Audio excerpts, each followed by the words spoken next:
Okay, all right, everybody, thank you for coming. As Adriana said, I'm Joe Sarkisian. I'm a pen tester at Wolf & Company. Yep. Pen tester at Wolf & Company PC in Boston. The obligatory, obviously, my views aren't necessarily theirs. Everybody has heard that one before. It's true. Okay, I'm a newish social engineer. What I mean by that is I kind of got into InfoSec relatively recently, a few years ago, and social engineering is something that kind of always interested me. Like I'd read some books, I had never really had the opportunity to practice it, and then I got a job at Wolf as a pen tester, and we do a lot of runs again like full scope stuff, internal network pen test, external vishing calls, phishing, physical site visits, and I love the internal network stuff, but I've also really enjoyed the social engineering part. So yeah, I've kind of focused on that, and that's kind of why I wanted to talk to people today, because I was really excited to kind of give the general knowledge that I've kind of, drank from the fire hose, so to speak, because there's just so much information out there, so much to learn. So hopefully this will excite you to get you involved in social engineering. As you'll see, it's not necessarily as scary as you make it out to be. Just kind of imagine, it's kind of practice. It's kind of, it's getting that experience, reading up, realizing the skill sets you already have, right? Managing fear, things like that. So let's get into it. So why listen to this? Are you scared of social engineering? I think almost everybody who is new to this is probably terrified of it, right? I've heard stories of people as interns who were at their job, found out that they were going to have to do social engineering, had never done it before, kind of just thrown in the water, kind of like, like a 5-year-old that doesn't know how to swim yet with that dad who's just like, you're going to learn this one way or another, toss you into the pool and it's sink or swim, right? Probably not the best way to go about it. But, everybody starts somewhere, I guess you could say. I didn't necessarily get that start. My start was more of a kind of traditional, like, come on the engagement, right, with somebody who's already been there, kind of show you the ropes, and you kind of, slowly ease your way into the proverbial hot tub and, get comfortable, right? So yeah, obviously it's scary, but with more experience, with time, you kind of get used to it, right? What if you're interested but not sure how to pave a path? We're going to go over that shortly, right? Not everybody knows where to start. It's a huge field. Not just social engineering, but like InfoSec in general. Right? It's a huge field, huge undertaking. Where do I start? Everybody has that anxiety. So we're kind of going to go over that a little bit. Not sure what skills are relevant. You don't know if you have any of the skills. You think it takes some type of CIA case officer level of human understanding to figure out how to be a social engineer. Not true, although it helps, right? But we'll get into that. You were bored and this sounded interesting. Let's be honest, not a lot going on outside the house these days. So let's get into it. All right, let's go over a few common misconceptions and falsehoods about social engineering. They're onto you. This is almost never true, right? You will, let's say you're on an engagement, right? Let's say you're new, you're scared, you're doing your best not to show that you're scared, right? You've got a pretext. We're going to go over these terms, right? You've got a pretext. You're not sure if it's going to work, yada, yada, yada. It's all these things going through your head. You're nervous as hell, right? You walk in the door, they look at you, and the fear washes over your face, right? You think that they know who you are and they know that you're fake. The second you walk in the door, they don't. Unless you give them a reason to believe you are, right? They don't know who you are, right? They don't know whether you're supposed to be there, whether you're not supposed to be there, whether you're famous, right? Like they don't know any of these things. So put that one aside, right? It's going to take more than you just walking in the front door to be blown, so to speak, right? So that's something that you can kind of just try to put out of your mind. Another misconception, there's only one way to learn, right? Within social engineering, there's a lot of things, right? There's vishing, which are basically like phishing phone calls, for lack of a better term, right? You're calling somebody, you're trying to get them to give you information about an organization, you're pretending to be somebody else, right? There's phishing. That's a little bit more technical depending upon what the scope of your engagement is, whether they want you to try to bypass technical controls to get phishing emails through, or if they're just going to allow your IP address and your fake domain through, right? So there's various levels of that. There's the physical stuff, right? And then within physical stuff, like site visits, right? Like when your client pays you to go visit like a hospital or bank branches or something like that to try to gain access to sensitive files or sensitive areas, right? Like plug something in, try to get a connection back to a C2 server somewhere in the cloud, right? That also runs the gamut. There's a lot of different scoping and scope. There's a lot of different scope within an engagement like that too. Maybe they just want you to place a business card inside the server room and walk away, right? That doesn't require a lot of technical background, right? But maybe they do want you to go for that, and it might require a little bit more of a technical background, right? And you bring that, whatever skill set you bring to the job or to the internship or whatever it is, right? A good boss will learn to utilize what you know to be effective in these social engineering engagements, right? So there's definitely not only like one static way of doing it. A lot of people take it upon themselves personally and think that they're a terrible social engineer if they get caught, right? Getting caught is exactly what you want as a white hat social engineer, right? You want the client to stop you, ask you the right questions, and determine whether you actually belong there, right? This is especially big if this is your second year engagement or your second audit period with this client, and you tore them apart the first time, right? You got everything. You could have set fire to the building and nobody would have known it was you, right?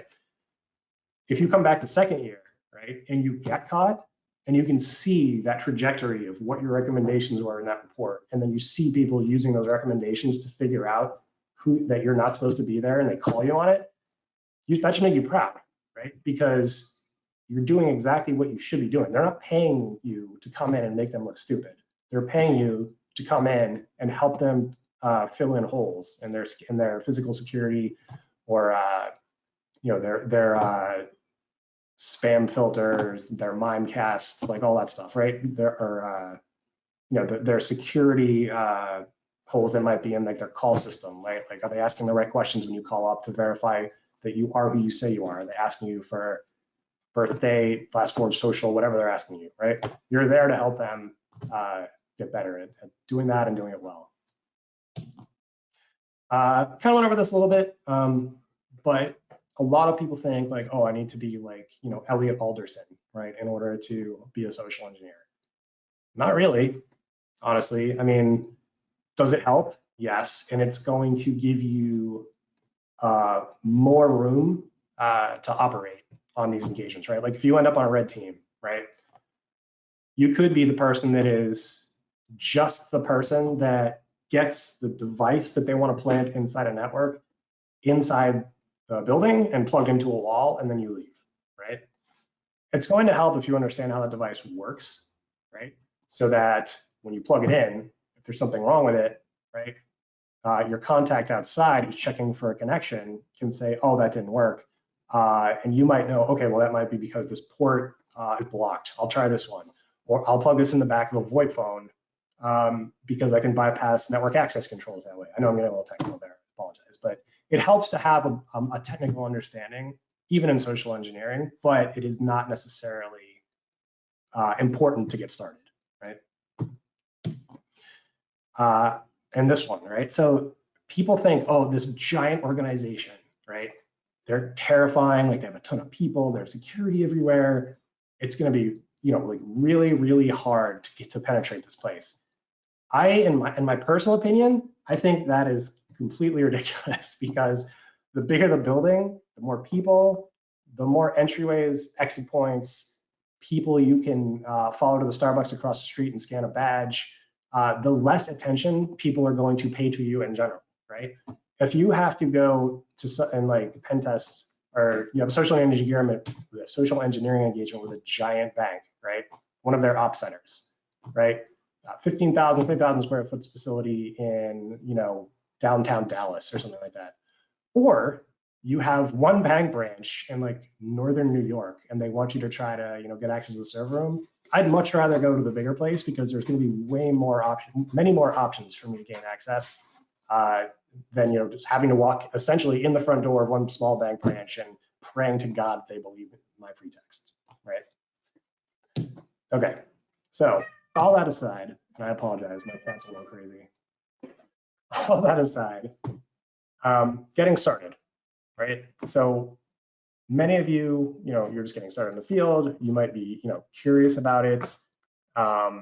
Wherever you are, like let's talk about, just basically if you could get started if you're kind of at a loss for what to do, right? So I think one of the most important things, like get comfortable just talking to people, right? If you like the idea of social engineering, but you spend 12 hours a day in front of your computer doing like, internal network pen testing, and you don't really get out much. It's going to be hard, to do social engineering, emphasis on the social part of that, right? So you have to get comfortable talking to people. Smile at strangers. I know it sounds crazy, and maybe when you smile at somebody, they'll give you a blank stare, they'll smile back, they'll look angry or something like that. But that's all part of getting comfortable, is deal with those reactions and don't let them get to you, right? If you smile at somebody and they just give you an angry look, oh well, right? Like it might kind of like hurt your feelings or feel weird, or you're like, oh, I don't want to talk to people anymore because that's the reaction I'm gonna get. Now, like just get used to taking it all in, absorbing it, and then realizing that it's okay, right? Like let it brush right off your shoulders and keep going. Smile at the next person and the next person, right? Striking up conversations in public, in a cafe, in a bar, whatever, right? Just to get comfortable with the back and forth, and getting loose and comfortable, and not having to kind of overthink what you're going to say to people when it comes to a situation where the unexpected happens, right? You don't know what other person in the cafe or the bar or whatever is going to say to you, and you have to kind of keep that conversation going, make it interesting, know when to stop that conversation, which can also be hard. So things like that. Just kind of try to get out there and open up, so to speak. Get outside of your friend group, right? If you're always hanging out with the same people, those people, you're not going to get much research or practice experience out of just talking to them, right? You got to get, like I said, strangers, talking to people in a cafe, right? Try harmless influence techniques on people. What do I mean by this? So Chris Voss, who is, I want to say like at least 20 years in the FBI, hostage negotiator. This guy is like an expert at dealing with humanity, understanding what makes people tick, influence techniques. He's a hostage negotiator. He has to be good at that stuff. And so he talks about principles and tactics like mirroring, right? And what he found was, if you are in a conversation with someone, it could be a hostile conversation, it could be a happy conversation, it could be whatever it is, right? If when they're talking to you, you repeat the last few words they said back to them, they immediately feel like you're listening to them, thinking about what they're saying, and they're more engaging, right? They feel more willing to open up to you, right? And when you combine that with a technique like labeling, right? Labeling is basically saying, like, when somebody says something to you, it feels like you want this, or it sounds like you feel this way, right? That's another way of kind of making sure that the person sitting across from you, or the receptionist where you're trying to get into a bank or whatever, feels comfortable with you, feels like they're being listened to, feels like their needs are being satisfied, and they're going to be more willing to trust and help you, essentially. I recommend his book, Never Split the Difference, by the way. It comes on audiobook. You can listen to it. It's long, but it's really, really good.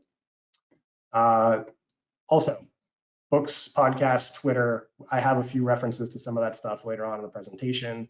I will leave those slides up. Well, you guys are going to get the slides anyway. You'll get to see that. Things like the Social Engineer podcast, Chris Hadnagy. Everybody knows him, right? He runs the Social Engineering Village at DEF CON. He has his own human hacking conference now. He's got a podcast, he's got books, he's got all kinds of videos, all kinds of resources that you can check out. OSINT Curious podcast, I want to say Micah Hoffman is the one that runs that one. That's a really good one.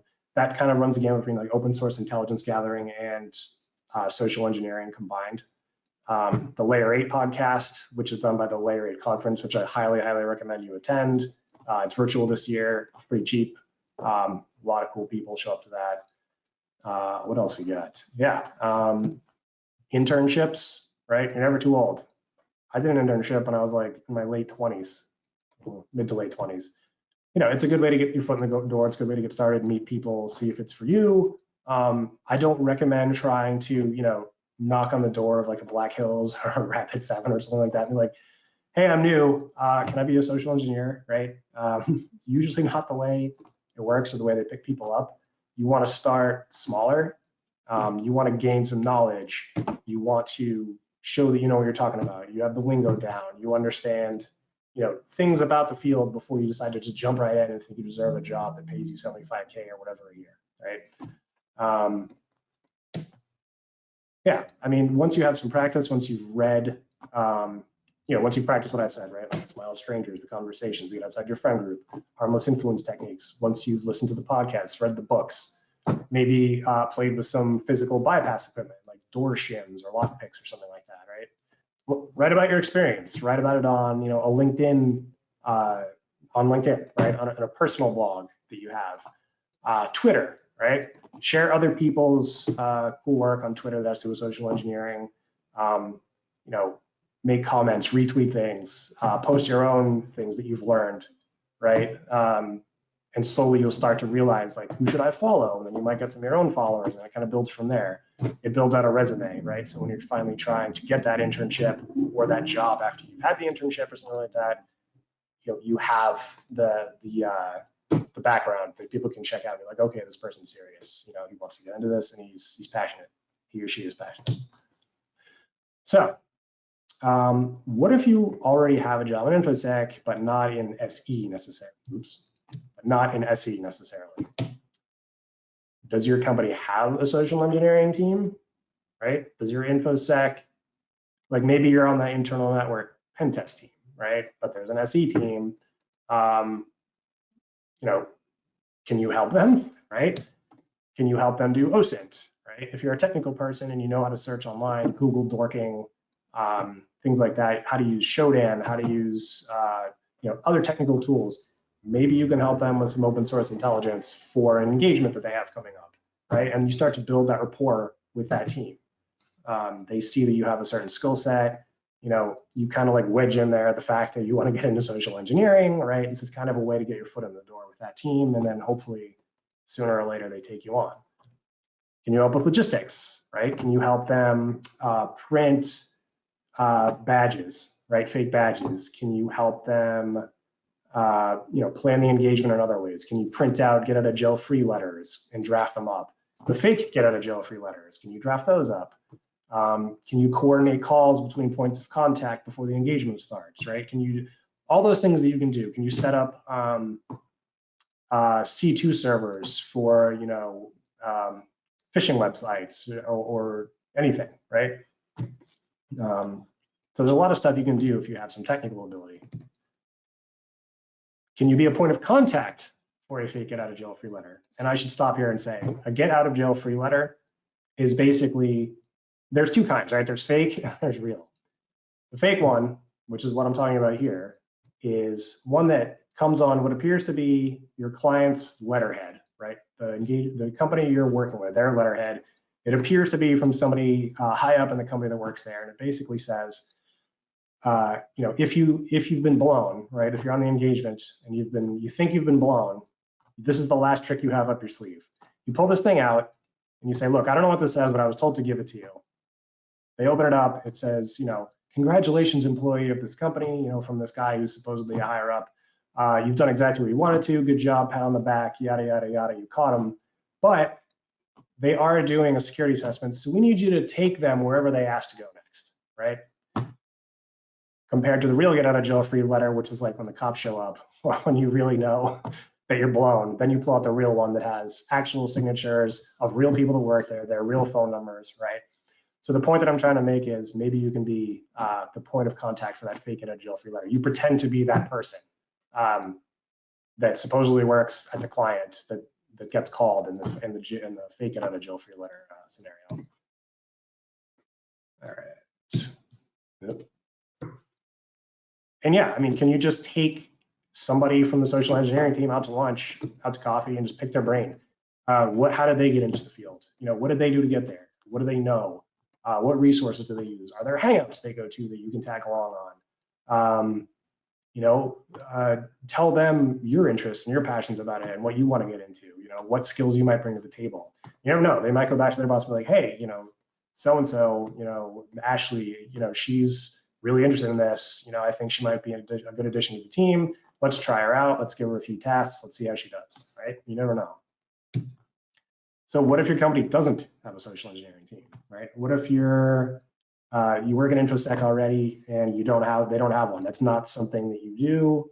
Either management you haven't gotten there yet. Like they don't have the manpower. They just don't think it's valuable, whatever the case may be, right? Be the champion. Be the one that wants to do it. Be the one that wants to start that team, right? Talk to your leadership team about your SE knowledge. Like show them the work you've been doing. Show them the blog posts that you've been writing, the stuff you've been reading, the podcasts you've been listening to. Show them that passion and help them to kind of see why it might be good. We already have these technical skills. Like we can put that together with SE. We can build a team out. It'll be great. Create a formal proposal for starting a small team after that, right? Hand that to your manager, or hand that to his boss, right? Whoever the decision makers are in your organization, be like, look, this is how I think we can add value to current engagements that we have. We can offer this new service. We don't need a ton of people to get it started, right? We can start small and work our way up, but I really think that there's some added value here for clients, and it's an additional service. And then if there's still some interest there, offer to perform an assessment on your own company to show you have some skills, right? If they're willing to let you, for instance, test out the physical controls in the office, right? The doors. Are the locks functioning the way they should, right? Is it too easy to read a badge with a badge cloner? Is the receptionist keeping good desk hygiene? Things like that. I mean, I was on an engagement recently where we were on site doing an internal pen test, and the entire week we were there was somebody's employee badge just sitting on the front desk where the receptionist sat for the organization all week, didn't move. So things like that. Like see what you can do for your own company. Write up a report, right? Once you're done, show it to your boss. Like, look at all these things I found, that we're not doing. Not only can we tighten up, but we could also potentially offer this service and add this value to our clients who we already have. Let's talk about your skills that you have now. You might not think you have any social engineering skills. I'm going to tell you you're wrong. Are you funny? If you make people laugh, that's sometimes half the battle, right? I'm not necessarily the funniest guy in the world, but I can crack a joke, right? I can walk into a bank branch or wherever the engagement may be, crack a joke with a receptionist, get them to smile, get them to laugh. You got to build that rapport right away. It's going to be hard for them to go from that unless you really screw up to be like, nope, you're not supposed to be here, right? You're kind of conditioning them to see you as a friend instead of a foe by cracking a joke. This kind of goes back to what I was talking about earlier. Can you engage people in conversation, right? Ideally, you've practiced that. Can you look more or less approachable when need be? This one's like a little bit more of a technique you may have to practice, but it's like, a smile versus kind of like a stern look on your face, right? When you are walking in the front door on an engagement, you need to look friendly and approachable. If you get past that point, right, and you don't want anybody to necessarily, talk to you or question you about why you're there, maybe you look a little more serious, right? Not angry, but maybe you have a little bit more of a serious look to yourself. And like, that's crazy. Do you work well under pressure? There's a lot of pressure, right? Nobody ever really gets truly comfortable with this. We'll talk about that a little bit more later. But if you feel like you're good at that, then you might fit quite well in social engineering work. Can you appear more confident or more weak when necessary, right? We'll talk about this, but there is a well-known social engineer by the name of Tinkersec who has a great story that he talks about where he's terrified, right? He hides in the bathroom on an engagement for a little bit. He gets himself psyched up. He comes out of the bathroom. He's there. And he comes up with a pretext on the spot, says, I'm a sprinkler inspector. I'm supposed to be here. We'll just check on the pressure on all the sprinklers. So a guy takes him around, shows him the place, shows him the sprinklers. He says, okay, I'm done with my inspection. There's just somewhere I can sit and do my work, write this report up. Yeah, sure, here you go. They sit him down at a desk in some office. Within a few seconds, one of the IT guys, I think the boss, comes around the corner. He's like, who are you? You're not supposed to be here, right? He's like, I am supposed to be here. And he kind of throws the IT manager guy off kilter by showing that authority, showing that confidence, and being like, no, you're wrong. I am supposed to be here, not, like stuttering, and then feeding into the fact that that IT manager already knows that he's not supposed to be there, right? And it works. I mean, there's more to the story, but that's kind of the gist of what I want. That's what the part I wanted to bring up to prove my point here. You probably do have some of these skills. You haven't put them to use yet, right? Consciously. But these are all things that are important in social engineering and getting people to buy your pretext, buy your story, and give you access to what you're there to get access to. Fear. Okay. This is a big one that everybody has, as I mentioned earlier. And here's the thing that helps me get over that, while when I'm like right about to pick up the phone and make that phishing call, or when I'm about to walk in the front door of that building that I'm supposed to get access to. It's this. I'm being paid to be the bad guy, and if I don't do it well, the real bad guy will do it for free, and he'll do it well. Much like this guy. Sorry, I had to. It's my favorite name. But the point is, you're supposed to be there. Remember that, right?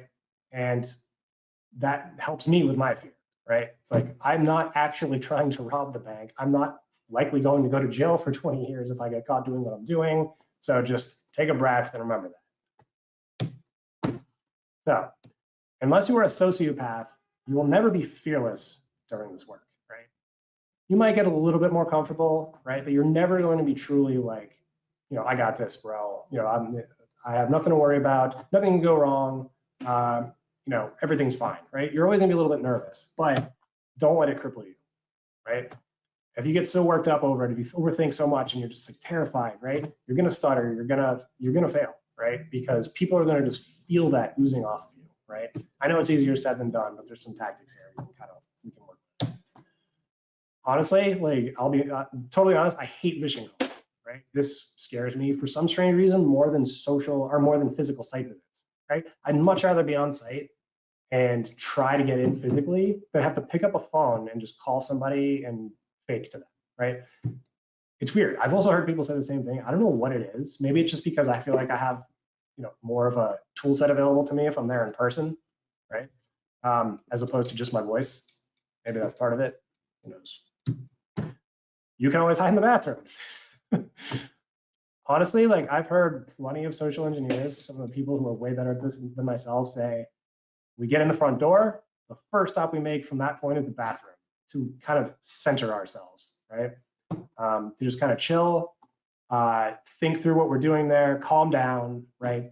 Change gear out if you're gonna go with a different pretext, just kind of get yourself ready, right? So we're going to the bathroom. Again, you're supposed to be there, right? Just remember that. Let's talk about confidence boosters, right? These things kind of run the gamut between like, they're kind of like confidence boosters, but also depending upon your engagement and how far you get into the field, like necessary items to have, right? I look at them as both, right? I see a badge maker, right? A printer as a confidence booster.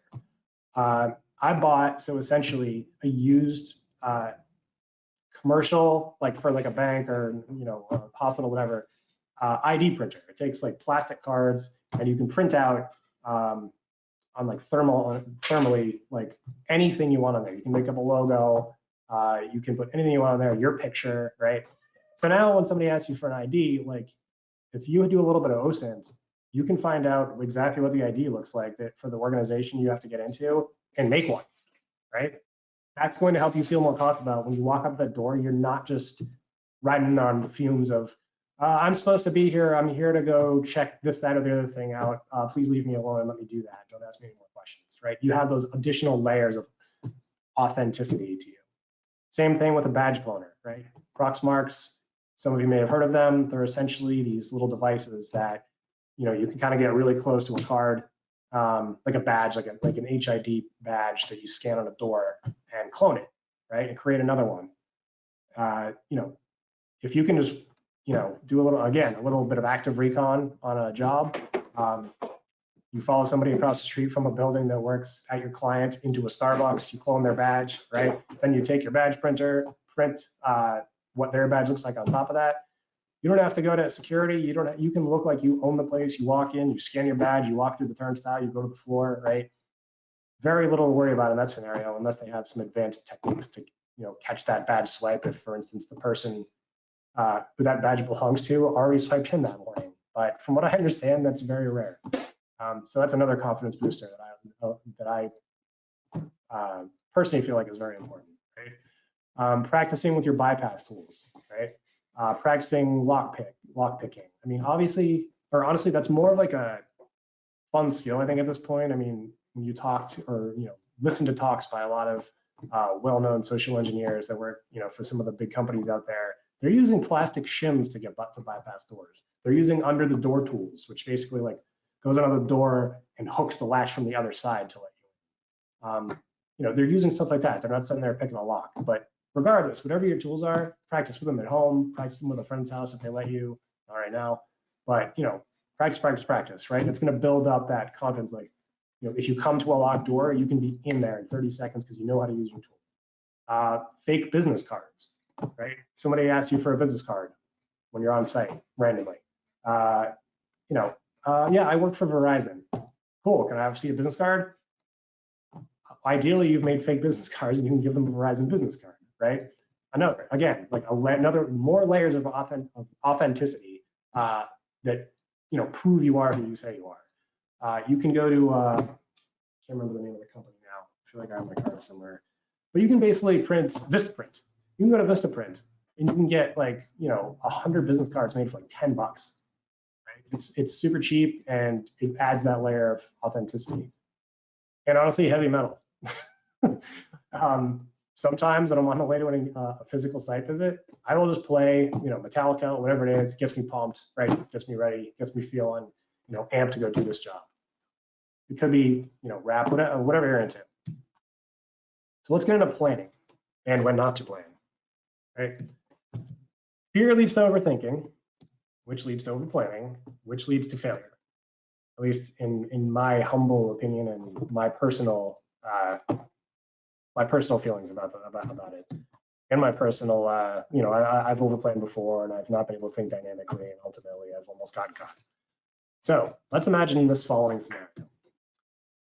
You have a pretext, and your pretext is as a firewall technician, and you're performing an inspection of the firewall.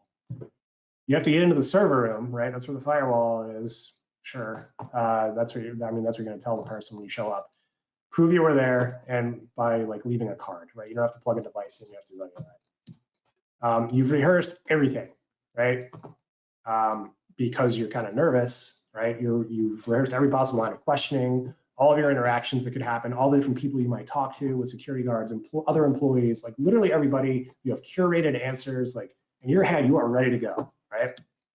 You performed OSINT, and you know that somebody named Mike L is the network admin, right? So he's probably the guy you're going to ask when you walk into the building to show, I know who I'm supposed to be here. I know who I'm supposed to ask for, right? And you expect you're going to walk in. There's going to be a receptionist, and you expect that conversation to go like this. Hi, can I help you? Yeah, I'm a super secure firewall company. I'm here to perform the annual inspection of the device. I need access to the server room for 5 minutes. Okay, who's your contact here, right? Receptionist is doing what she's supposed to do. I spoke with Mike L today. He said to let you know why I'm here, and he'll check in with me after I'm done with the inspection, right? So you're trying to basically say, leave me alone, I'm supposed to be here, Mike L, I know everybody, right? Mike L's my boy. Mike L hasn't worked here for 3 months, right? Panic ensues. You didn't plan on this, right? That wasn't part of your perfectly manicured, curated line of how this engagement was going to go. You stutter, you can't pivot, the fear starts to show, right? She sees you as suspicious, you're blown, right? Game over, that's it. So what do we learn from that, right? We're going to go into that a little bit. Don't rehearse expecting conversations, right? Know who you're likely to run into, right? Because you've done some OSINT, right? You know, I might run into this person, might run into that person, but don't necessarily plan to run into them and plan what to say to them when you run into them. If you would plan to say something first, but they say something first to you and it's a question you weren't expecting, right? You're like, well, that's not how this is supposed to go. That stutter, that momentary pause of like that doesn't compute with what you had in your brain. It will subtly, like subconsciously, you know, give off a whiff of this isn't right to the person who is there trying to vet you.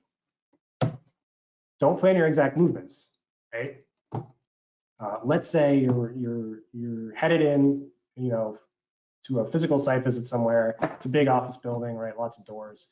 And you're like, okay, I'm going to go to the front door, and I'm going to try to tailgate somebody, you know, through the man trap, and then I'm going to go to the elevator and I'm going to go upstairs, right?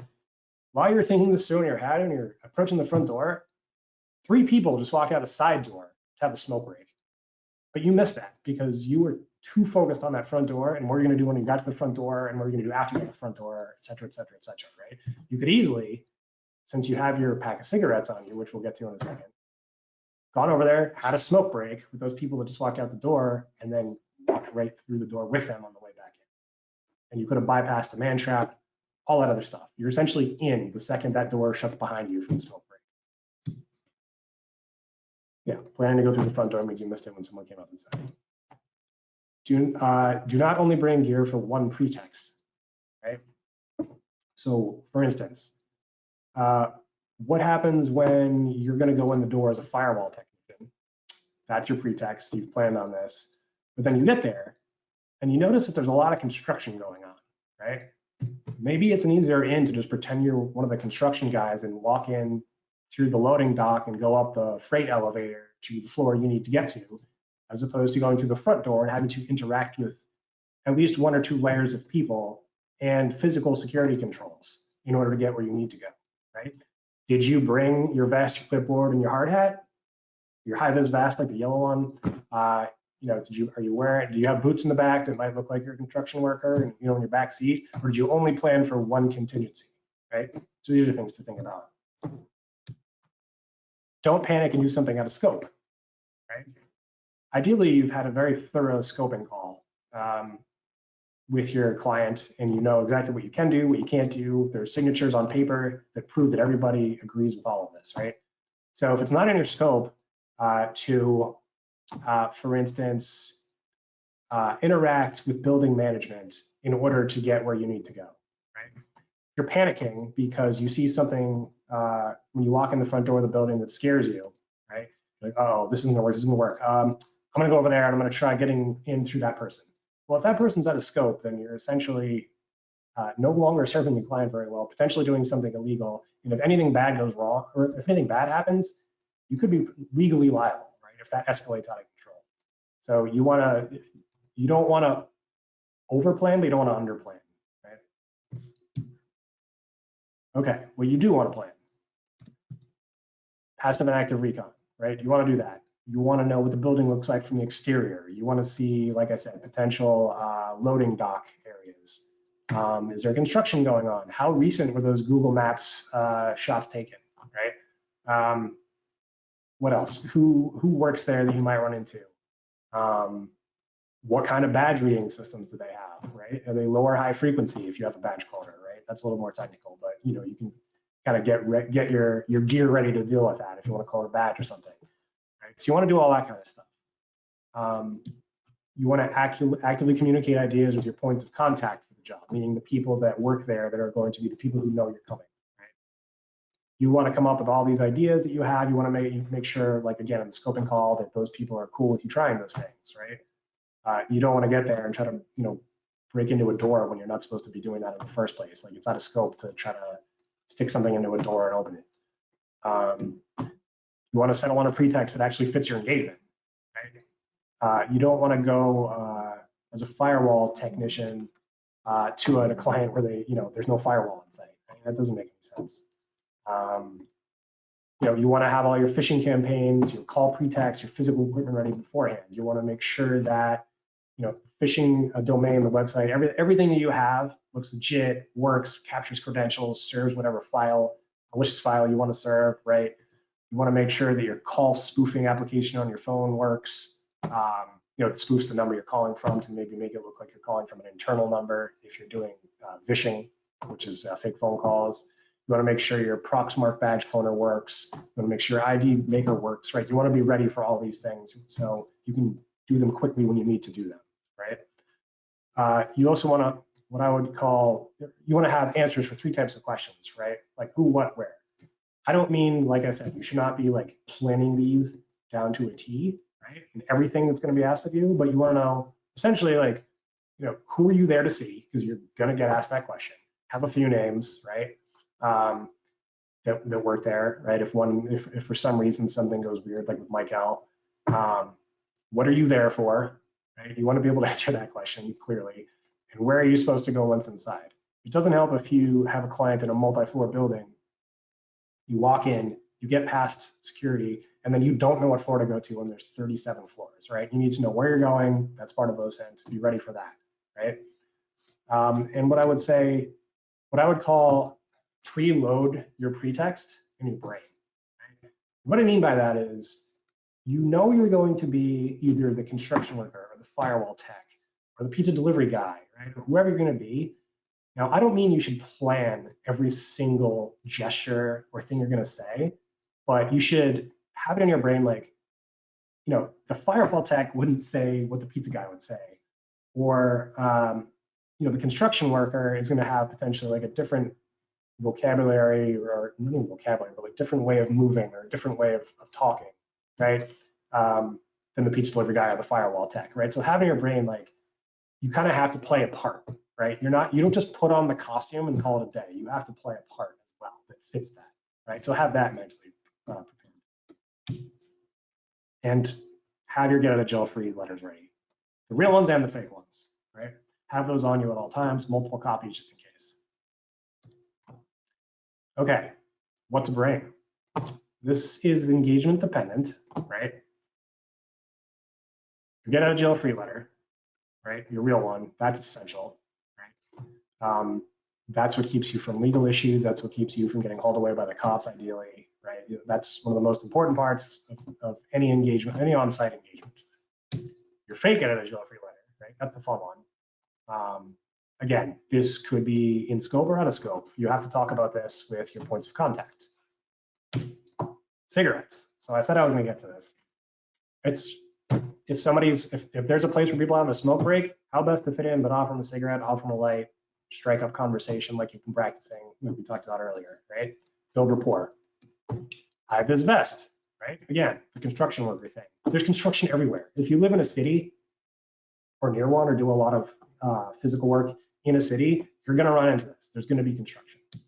Plastic door shims, right? Sparrows has plenty of good bypass tools. I'm going to speed this up a little because we're running out of time. A call spoofing app that helps you fake your number when you're doing vishing phone calls, right? You want to make sure that that's got credit, ready to go, it works well. Your phishing tools, right? Whether it's Lucy or free Go Fish, it's a free one, any of those. Like make sure those are configured, set up, you've spoken to the client, you've got whatever domain you're going to use, and your phishing IP address whitelisted if bypassing their Mimecast portal or something like that, super technical, is out of scope. Make sure that's all working before the engagement. Pizza. Be the pizza delivery guy. If you can't think of another pretext, everybody loves pizza. Who's not going to let you in? Seriously. Business cards, real and fake. The real ones for when you get caught, the fake ones for before the jig's up. What not to bring? This. I'm not joking. Not necessarily this, right? This is not engagement dependent. Do not bring weapons, right? Don't bring excess gear, and do not bring any illegal tools in your state or that break federal law, right? You want to have, I don't even know, some type of special, like uber cool lock picking device or lock bypassing tool that's actually illegal and you're not supposed to have. And here's your staying safe checklist when you're out there. Are you crystal clear on your scope? I can't emphasize this enough, right? You have to know what you're allowed to do from the client. You have to know if the client asks you to do something illegal, that it's illegal, right? You have to know these things. Like you have to be crystal clear. You have to have that communication with the client about where you're allowed to do on the engagement, where you're allowed to go, who you're allowed to talk to, bypass techniques you're allowed to use, et cetera, et cetera. Do you have multiple copies of your get out of jail free letter, right? One is not enough. Have at least 3 or 4, personally. I mean, that's what I recommend. Have you double checked with your points of contact for the engagement? They are going to be available.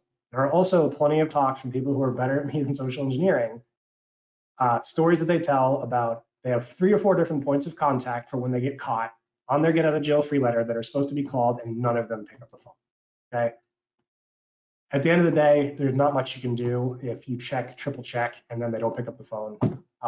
But it's on you to make sure that they are aware of how important that is. Are there security guards where you're going, and are they armed, right? Another thing you definitely need to know, because that can change things big time, right? Maybe you are thinking of, trying to scan one of their badges. Maybe that was in scope, right? But you might not want to do that if they're armed, because God knows what they'll do.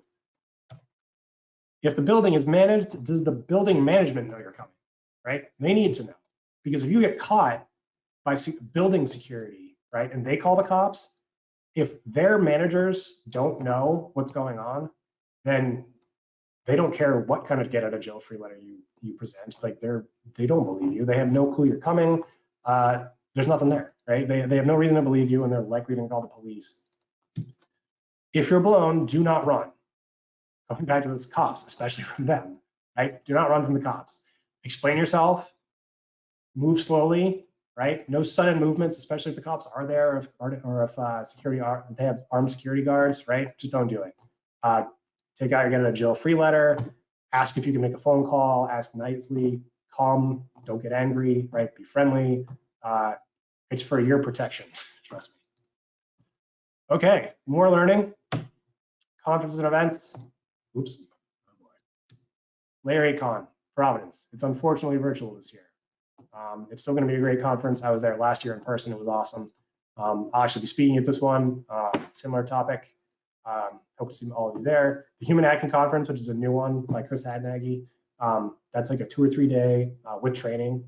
That's awesome. I haven't been, right? But looking at some of the presenters and some of the people who are attending, that was a great event. It looked like a great event. I think some of the videos are up. I keep doing that. Social Engineering Village at DEF CON. If you can afford to go to DEF CON, I highly recommend the Social Engineering Village. Plenty of awesome people there that will teach you a lot of crazy stuff. Who to follow on Twitter: Tinker, obviously, Snow, Jason Street, Deviant Ollam, a lot of these guys, Joe Gray, great resources. Previous talks and other videos, you can kind of go through those on your own. There's a lot of good stuff in here. This is kind of just the beginning, honestly. Highly recommend Chris Voss, the Art of Negotiation, like the mirroring and the labeling thing that I was talking about. It's really going to help you build rapport when you're in person. So with that, thank you, everybody. I think we have like 10 minutes for questions if there are any. And yeah, great times. Thank you so much. Yeah, we actually do have a question already. There's about I want to say 20-second lag. So it might take a minute for more questions to come in. Sure.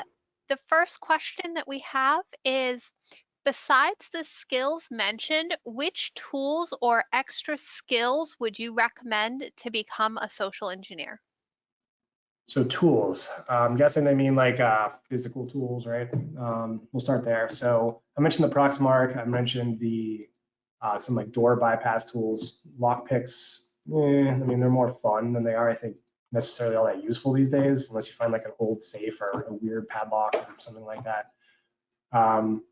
But as far as the tools go, like I wouldn't get hung up on tools right away. I'd get hung up on more learning, like I said, like the skill set involved in being persuasive. I mentioned, Chris Voss's book. Chris Hadnagy has a couple books that talks about understanding what makes people tick, right? So I highly recommend doing that reading and looking up. I mean, I gave you a couple examples, but there's plenty more out there with like a little bit of light Googling. You'll find a lot more. And also, like, don't necessarily just Google like social engineering videos or social engineering books, something like that. Google things like understanding behavior, sociology, interpersonal communication, right? Those are the things that are like really important. That needs to be the basis of anybody's toolkit before they start worrying about how to jimmy a door handle, right? And don't go crazy on tools either right away. I mean, when I started, it was just, I bought my little, lockpick set and thought it was the coolest thing in the world, and then it, then it turned into like, for instance, like a little door shim, like plastic door shims, right? And then I got really into it when I found out I had some bigger engagements coming up with bigger clients. I'm like, I'm gonna buy this fake or this used badge maker, and I'm gonna get a Proxmark. I'm gonna do right. So it's like it kind of builds on itself, but the foundations are important before you get into, you know, the elite skills, so to speak, in buying all the expensive gadgets. Great, thank you. Looks like we have another question coming in from Discord. Other than Chris Voss, what other authors would you recommend for people? Oh wow.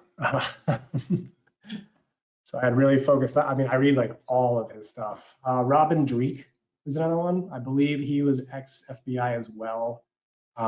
He's big with Chris Hadnagy. They do a lot of work together at Social Engineering Village and DEF CON. He's frequently on the podcast. I apologize, I can't think of the names of his books off the top of my head, but he's written a lot of good stuff. Oh man, who else? Yeah, like blogs, like Tinkersex blog is really good. He's got a lot of like cool, funny information on there. I don't know if they're talking about just like interpersonal communication skills or stuff like that, but I mean, like anything that you look up that's like interpersonal communication that is like peer reviewed, for instance, like it doesn't have to be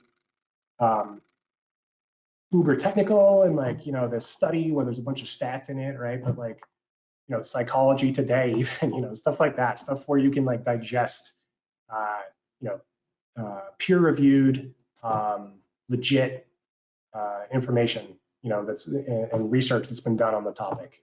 You know, the practitioner stuff, like I was talking about, like Chris Voss, Robin Dreek, guys like that, interesting and you know, they're practitioners.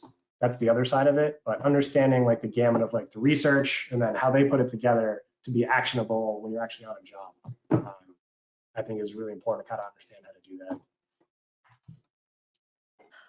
Great, thank you. Okay, so we had one more come in. They are wondering about the legality of bringing lockpick sets on the engagement. For example, Right. the Open Organization of Lockpickers says they are risky in Tennessee. So lockpicks during an engagement, good idea or bad idea? So I don't know if they mean like specifically like lockpicks or just like door bypass tools in general, but I mean, that goes back to scope, right? So you need to talk to obviously your points of contact that are kind of be the, you know, your liaisons with the client for the engagement, right? So if they say, yeah, do anything you want, like pick locks, do this, you know, bulldoze through the side of the building if you have to get in. Obviously, you know, that's probably legal, but it's kind of on you as a tester to know the local laws and know what you can do in the given state that you're operating. I wish I had a better answer for that, but it's kind of part of being a professional. You know, I mean, if somebody doesn't want to, if somebody gives you a broad scope, right, and you might want to jump at the opportunity to do anything you possibly can to get in the door, but you have to be safe and legal about it, right? So, for instance, the Tennessee example, yeah, I mean, if you can't bring lockpicks, don't bring lockpicks. Hope that answers it. Great, thank you.